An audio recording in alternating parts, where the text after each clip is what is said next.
Life is busy and life is getting busier. I've never heard anyone say, oh, things are just getting so much slower. Everything is always up, it's moving forward. That's how life works. Things just speed up.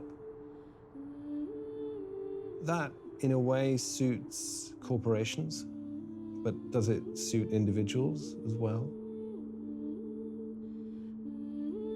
I don't know.